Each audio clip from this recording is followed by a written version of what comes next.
கந்தா கடம்பா திருமுருகையா சிவகார்த்திகேயா மால்மருகா செந்தமிழில் திருப்புகழ் பாடி நின்றால் மனம் மிஞ்சிடும் இன்பம் விளையுதையா. சிரகிரி வேலவனை காண்கையிலே விழி ஓரம் கண்ணீர் பெருகிடுமே.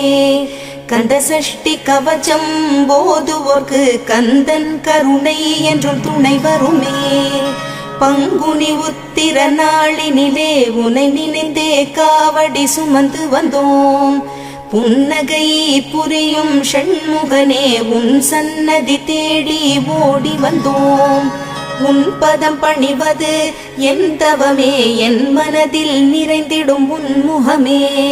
ஷண்முக பிரிய குஹ குரு சரவணனே வந்தே இன்னருளை தர வேண்டும். தென்பழனி மலையில் ஆண்டி முகம் சென்னி